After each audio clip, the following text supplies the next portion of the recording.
In 2022, NASA released the actual sound of a black hole, and it's terrifying.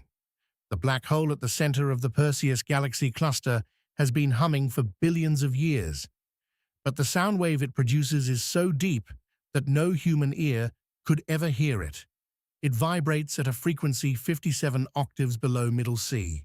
That's over 1,000,000 billion times deeper than anything you can hear. To make it audible, NASA had to scale it up by 288 quadrillion times, and when they did, this is what they heard. The sound comes from pressure waves rippling through the superheated gas surrounding the black hole. Temperatures there reach 50 million degrees.